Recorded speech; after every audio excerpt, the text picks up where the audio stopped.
It is the most famous unanswered question in all of the New Testament canonical Gospels. A woman is dragged before Jesus in the temple courtyard at first light one morning. She has been caught, the scribes and Pharisees say, in the very act of adultery itself. The crowd presses forward. Stones are likely already in their hands, awaiting the verdict.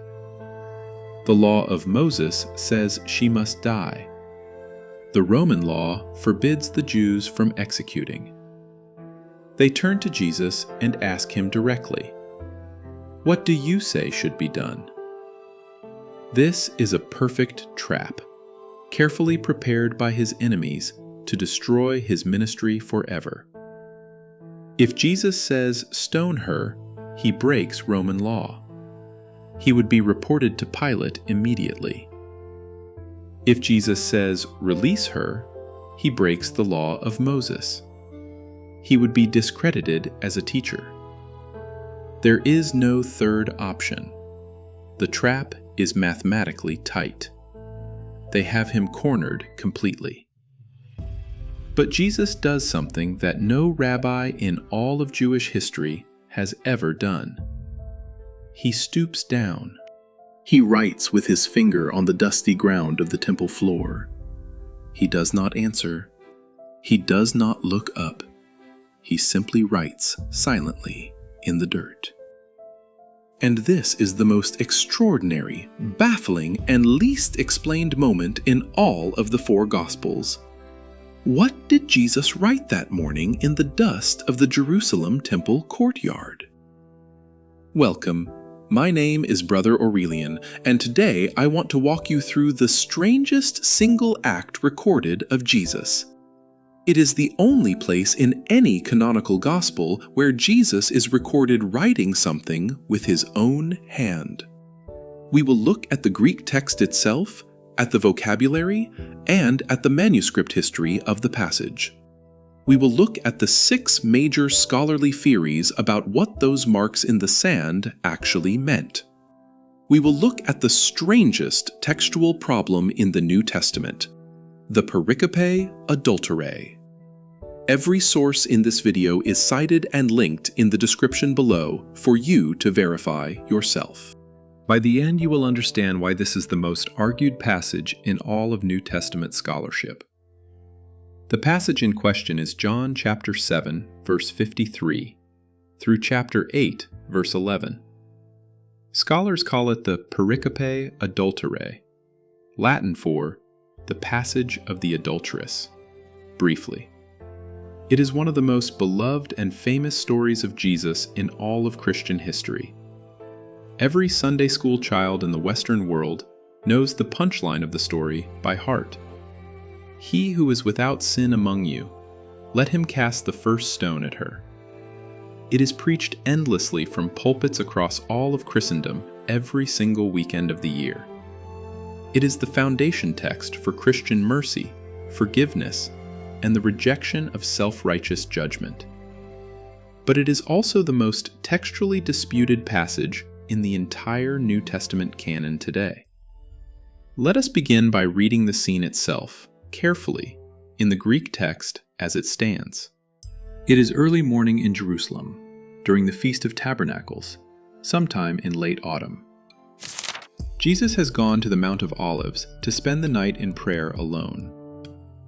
At daybreak, he returns to the temple courtyard. A crowd gathers around him to listen. He sits down in the rabbinic teaching posture.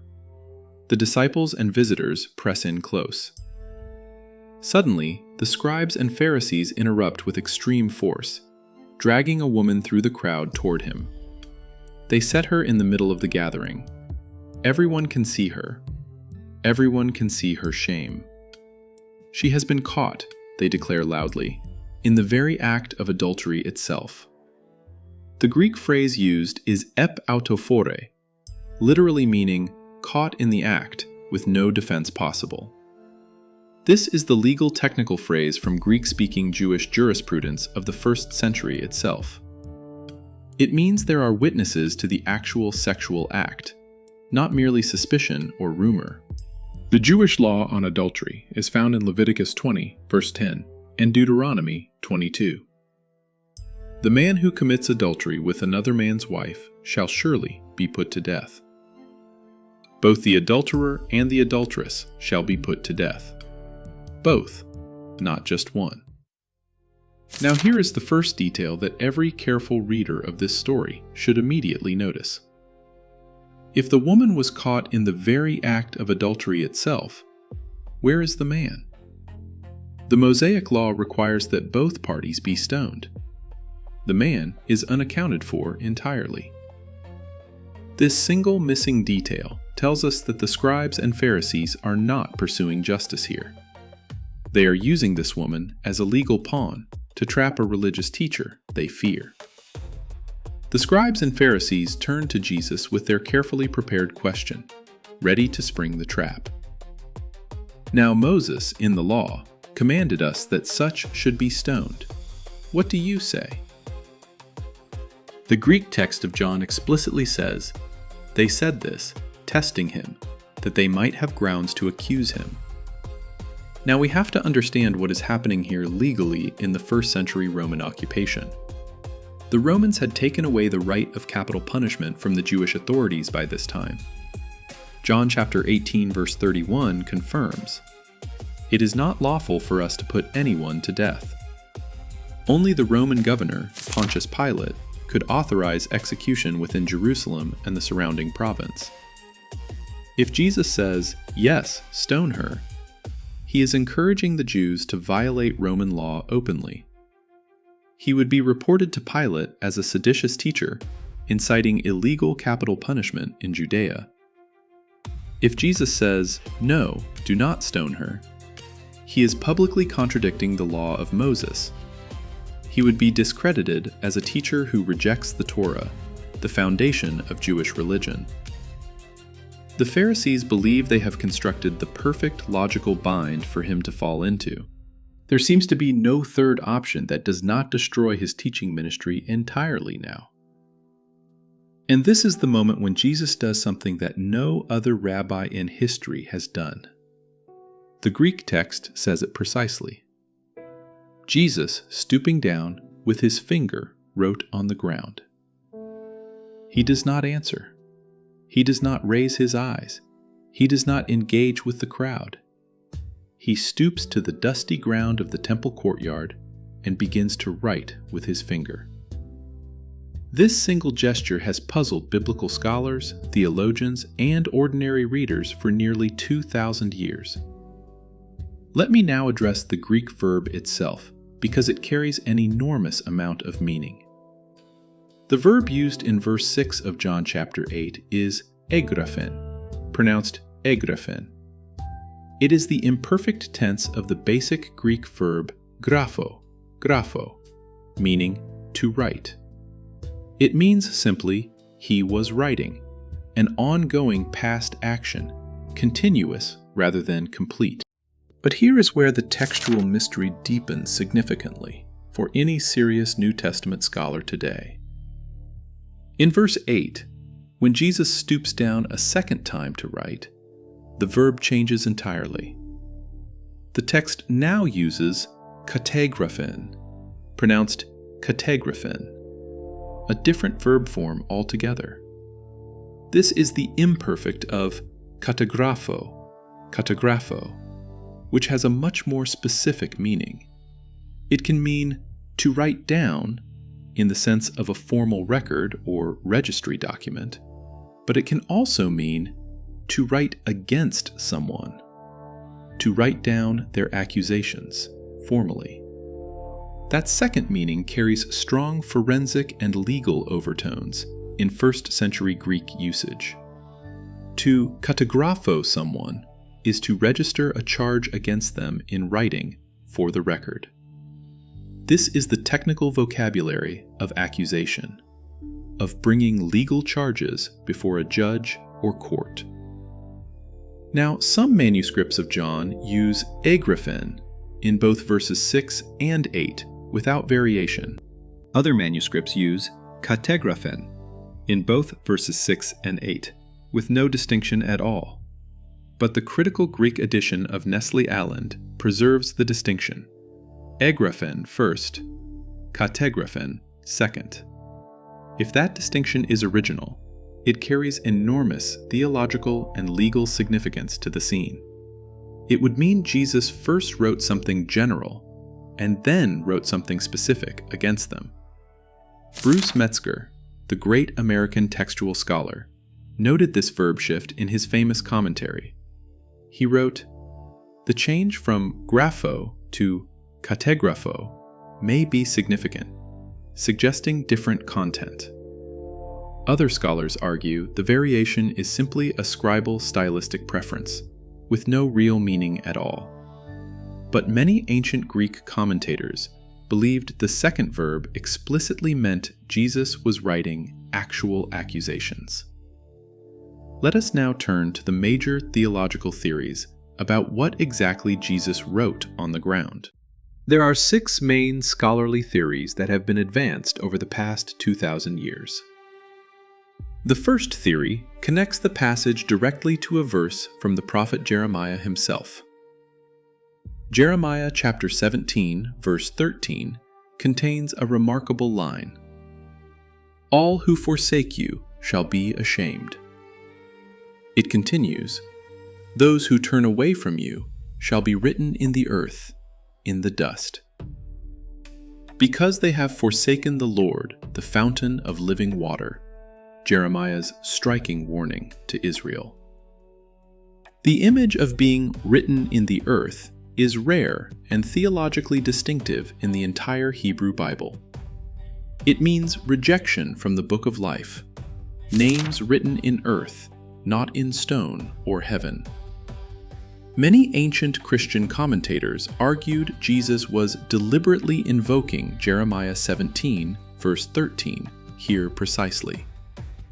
By writing in the dust, he was symbolically writing the accusers' names there before God himself. He was reminding them that they too had forsaken the Lord, the fountain of living water. They were the ones being written in the earth, condemned by their own sins, ironically. This is perhaps the most popular theological interpretation among traditional Christian commentators throughout church history. Saint Jerome, writing in the 4th century, suggested this Jeremiah connection in his commentary on John. It has remained the dominant Catholic interpretation of the passage from the medieval period forward today. The second major theory is even more specific. It says Jesus wrote the accuser's actual sins. Saint Augustine of Hippo, in his works, suggested Jesus wrote the secret sins of each Pharisee present. Each accuser would have looked down and seen his own private failures written in the dust. One by one, they would have recognized their hypocrisy and walked away in silent shame. This interpretation has the advantage of explaining why they left one by one without confrontation. They were not simply accepting Jesus' logic. They were running from public exposure of their sins. The third theory connects the writing to the divine finger of God in the Hebrew Scriptures. Exodus chapter 31, verse 18 says God wrote the 10 Commandments with his own finger.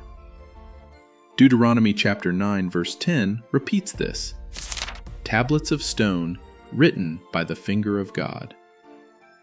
When Jesus writes with his finger in the dust, he is enacting the divine prerogative himself.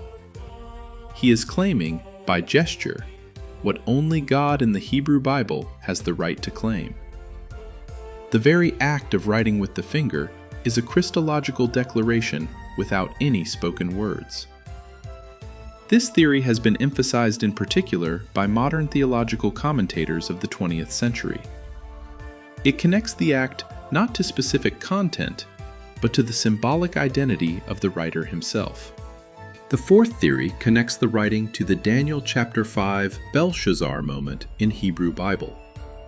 There, during Belshazzar's blasphemous feast, a disembodied finger appears and writes on the palace wall. The mysterious words written were Mene, Mene, Tekel, Parsin. God's judgment on the Babylonian king. Daniel was the only one who could interpret these strange words written by the divine finger. When Jesus writes in the dust, he echoes the divine finger of Daniel's vision exactly. He writes judgment on the accusers in the same way that God wrote judgment on Babylon. This theory has the support of modern scholar Raymond E. Brown in his Anchor Yale commentary. Brown calls it one of the most sophisticated readings available of the meaning behind the Johannine text. The fifth theory is purely procedural and based on the Roman legal customs of the time. Roman judges and provincial governors traditionally wrote down their sentences in dust before pronouncing them. This was a moment of judicial pause, preparing the legal verdict before declaring it publicly. Jesus may simply have been adopting the customary gesture of a Roman judge composing a verdict. This would have signaled to all present that he was acting as a legal arbiter himself. He was placing himself in the seat of judgment, with the authority that office implied. The sixth and most modern theory comes from the British scholar Chris Keith of St. Mary's University. In 2009, Keith published a book called The Pericope Adulterae, Jesus and the Gospel of John. His thesis is that the writing scene was designed to demonstrate Jesus' literacy publicly to the crowd. First-century Pharisees often dismissed itinerant rabbis as unlearned and unable to read or write properly. John chapter 7 verse 15 has the Jews ask of Jesus, "How does this man know letters?" They are asking, in effect, how Jesus can read Scripture without being formally rabbinically trained at all. Keith argues the writing scene is John's polemical answer to that earlier challenge in the Gospel. By writing publicly with his finger, Jesus demonstrates the literacy that the Pharisees deny him. He proves, in a single silent gesture, that he is a fully literate scribal class teacher. This theory has gained significant support in the academic world over the past 15 years.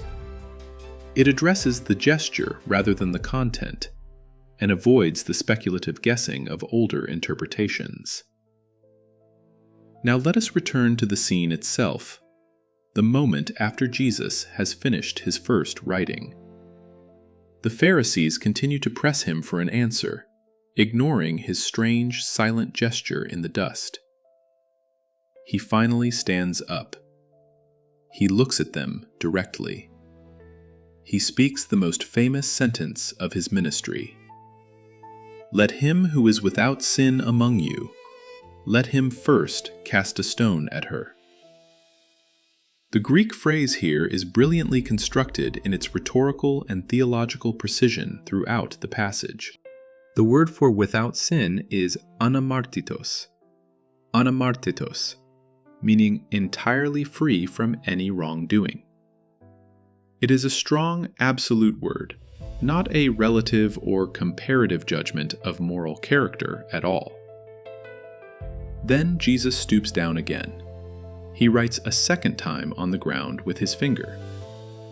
And this is when the Greek verb changes from kah-teh-grah-fen to kah-teh-grah-fen, as we noted earlier. The implication is significant.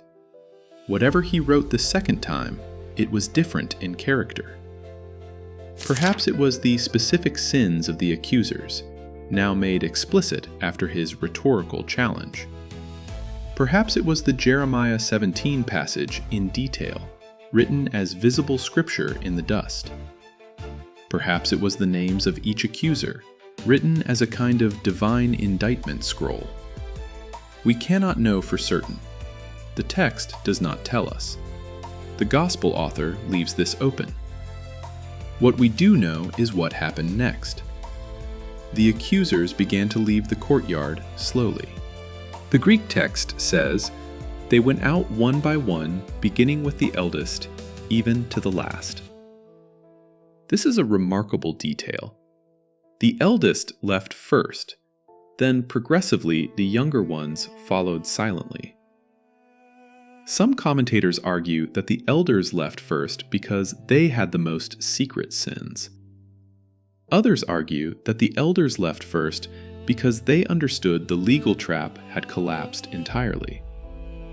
Either reading is theologically rich and historically defensible based on the immediate Greek language used.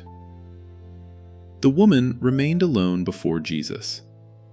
The crowd of accusers had simply melted into the morning. Jesus then stood up. He asked her, "Woman, where are they? Has no one condemned you?" She replied, "No one, Lord." And Jesus said, "Neither do I condemn you. Go, and from now on, sin no more." That is how the passage ends in John. It is one of the most extraordinary moments of mercy in the entire New Testament canon. But here is where we have to confront the most serious problem with this beloved passage. This story may not have been part of the original Gospel of John when it was written. Let me say that clearly, because it sounds shocking to modern Christian readers in our churches. The story of the woman caught in adultery is the most textually disputed passage in the entire New Testament. Almost every modern English Bible today places it in brackets or in a footnote marked questionable. The New International Version, the English Standard Version, the Revised Standard, the New American Bible, all of them mark this passage with brackets and a footnote saying it is disputed. The footnote usually reads, "The earliest manuscripts and other ancient witnesses do not have John 7, verse 53. That single footnote represents 2 centuries of New Testament textual scholarship and patient manuscript collation. Let me explain exactly what the textual problem is, in detail, before going further with theories. The Gospel of John was composed in Greek, probably between the years 80 and 90 of the Common Era. Our oldest manuscript fragments of John date to approximately the year 125. Papyrus 52, the Rylands fragment, contains a few verses of John chapter 18 from that era. Our oldest substantial manuscripts of John are Papyrus 66 and Papyrus 75 from the early 3rd century. Both of these papyri are nearly complete copies of the entire Gospel of John from antiquity. Neither of them contains John chapter 7 verse 53 through chapter 8 verse 11 at all. The story of the woman caught in adultery is simply not in those manuscripts of John. The text moves directly from John 7 verse 52 to John 8 verse 12 without any gap. Then we have the great 4th century Greek codices, Sinaiticus and Vaticanus, both from around 350. These are the 2 most important early manuscripts of the entire New Testament in any language. Neither Codex Sinaiticus nor Codex Vaticanus contains the story of the woman caught in adultery. It is simply absent. The text flows from chapter 7 directly to John chapter 8 verse 12. We have to go all the way to Codex Bezae in the 5th or 6th century to find it. Codex Bezae is a strange and idiosyncratic Greek manuscript with many unique readings throughout its text. It is the earliest surviving Greek manuscript that includes the Pericope Adulterae story in John. But Bezae is famous among textual scholars for adding material not found in other ancient manuscripts. It includes other passages that no scholar today considers original to the New Testament canon. The pattern, in other words, is consistent. Bezae adds. Sinaiticus and Vaticanus stay closer to original. But there is more. The story of the woman has another strange textual feature in manuscript tradition. In manuscripts where the story does appear, it does not always appear in the same location at all. In some manuscripts, the Pericope Adulterae appears after John chapter 7 verse 36, instead of 53. In other manuscripts, it appears after John chapter 21 verse 25, at the very end of John. In other manuscripts still, It appears in the Gospel of Luke, after chapter 21, verse 38. In a few manuscripts, it even appears in Luke after chapter 24, the very end of Luke entirely. This wandering placement is the textual signature of an inserted passage in the manuscript tradition itself. A passage that genuinely belongs in one location stays in that location across all transmission lines. A passage that floats from manuscript to manuscript is, by definition, an insertion of unclear origin. This is one of the clearest indicators that the Pericope Adulterae was not original to John. It was an authentic Jesus tradition, well loved by early Christians, that floated independently between manuscripts. Eventually, it found a permanent home in John chapter 8, where it has lived since the medieval era. There is one more crucial piece of evidence about the early reception of this passage. The early Greek church fathers, Origen, Tertullian, Cyprian, do not quote the passage at all. This is extraordinary because all three of them wrote extensive commentaries on the entire Gospel of John. Origen of Alexandria wrote a vast commentary on John in the early 3rd century of Christianity. His commentary is one of the most detailed in all of patristic Christian scholarship from antiquity. He never mentions or quotes the story of the woman caught in adultery in any of his works. Tertullian, writing in Latin in North Africa around 200, also never references this passage. Cyprian, the great bishop of Carthage in the mid-3rd century, also is completely silent on it. None of these crucial patristic writers shows any awareness of the Pericope Adulterae passage existing yet. That silence is overwhelming. If the story had been in their copies of John, they would have used it. It would have been a perfect text for sermons on mercy, repentance, and divine forgiveness. But the patristic record on this passage is functionally a complete silence until the 4th century. Then, suddenly, in the 4th century, the story explodes into Christian usage and quotation everywhere. St. Augustine of Hippo, in particular, writes about it repeatedly throughout his theological corpus of writings. He defends its authenticity vigorously in his work De Adulterinis Coniugiis, on adulterous marriages.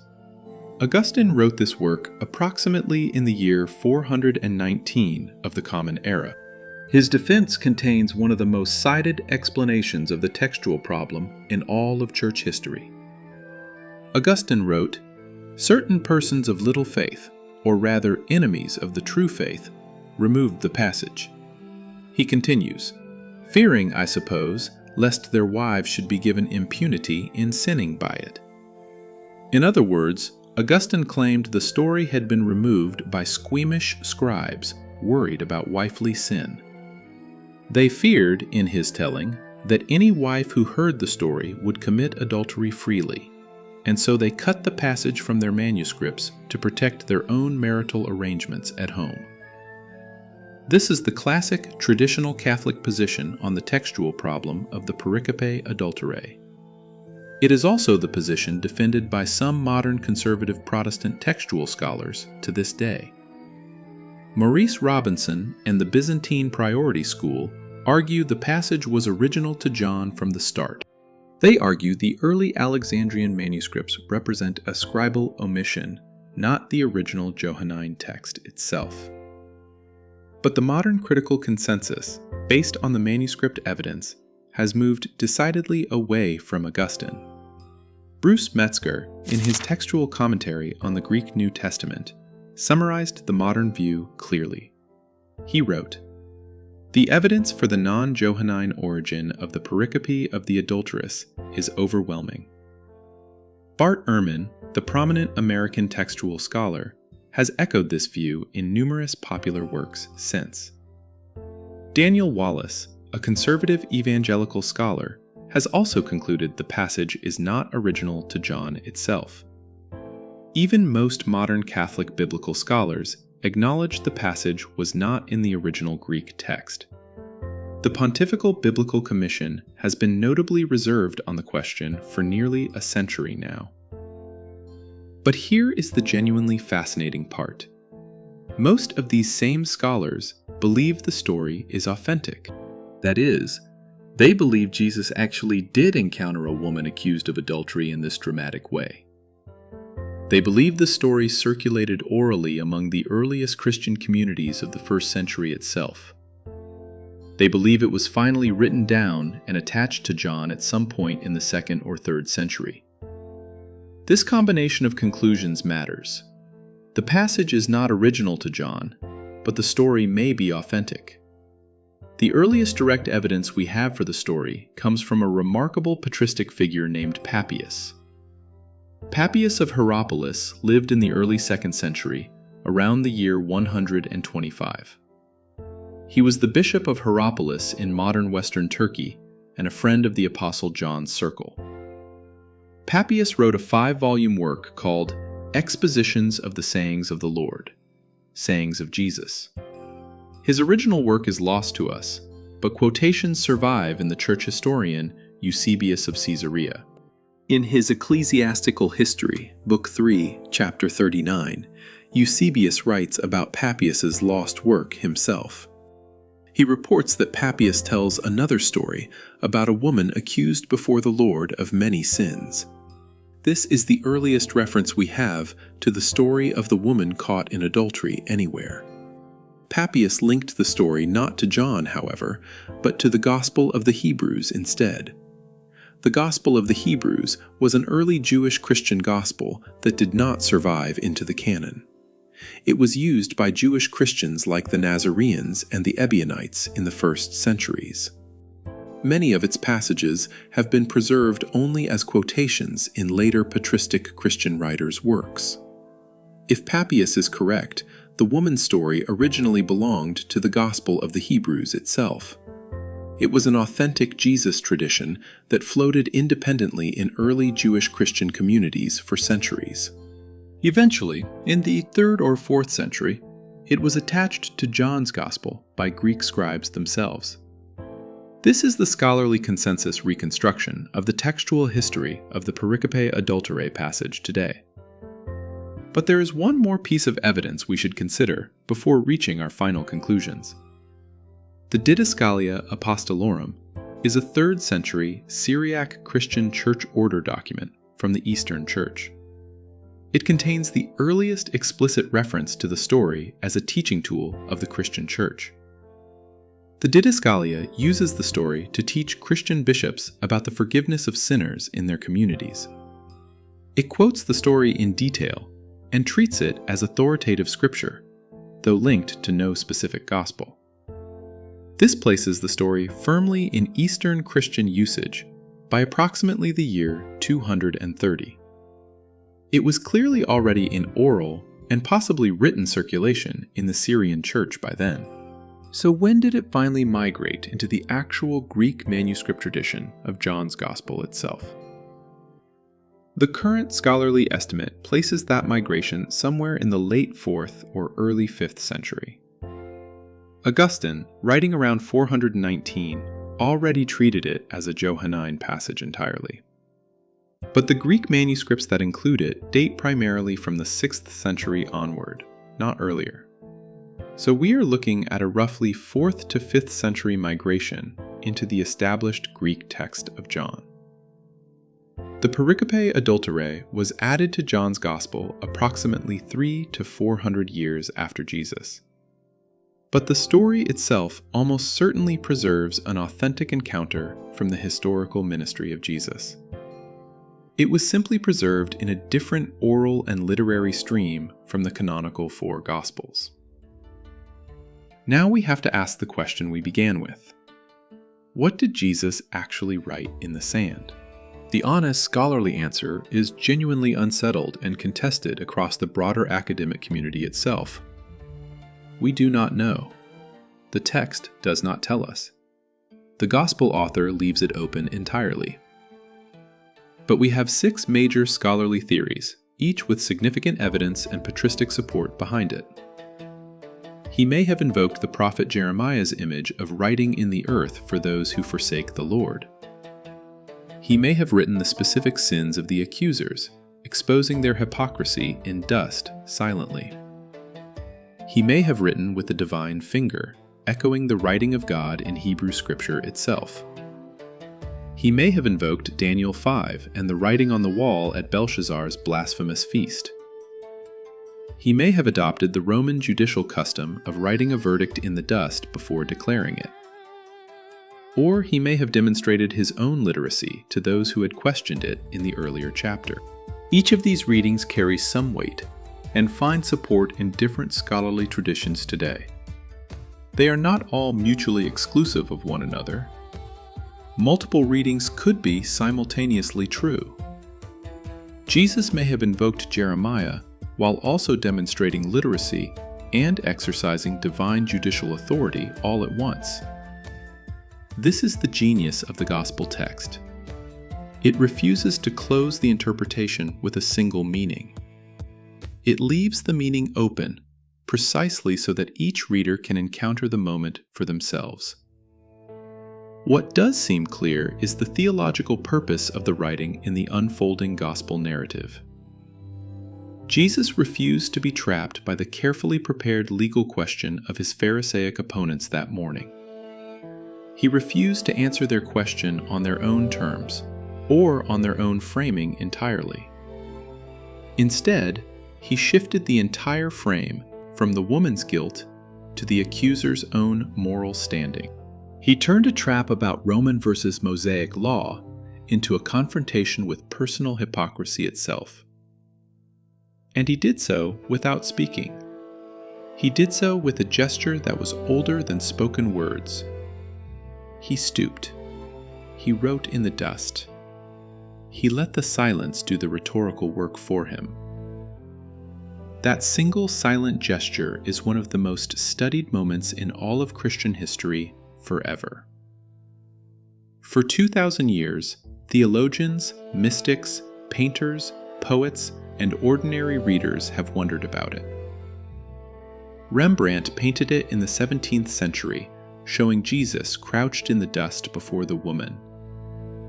Bruegel painted it in the same century, focusing on the crowd of accusers melting away in silence. Modern theologians, from Karl Barth to Hans Urs von Balthasar, have written entire essays on the scene. Pope Benedict XVI devoted a chapter of his book on Jesus to this single moment. It is, in many ways, the most theologically rich silence in the entire New Testament canon today. For modern readers, the lesson is genuinely difficult to escape from, regardless of textual problems involved. When asked to condemn another person, Jesus refused to answer in the categories given to him. He shifted the question from what should be done to her to who has the right to do it. That is the central rhetorical movement of the passage, regardless of what the writing actually said. Mercy in his teaching was never the abandonment of moral truth or the law of Moses. It was the recognition that all human beings stand under the same moral judgment together as sinners. None of us is qualified to throw the first stone, because all of us have sinned ourselves.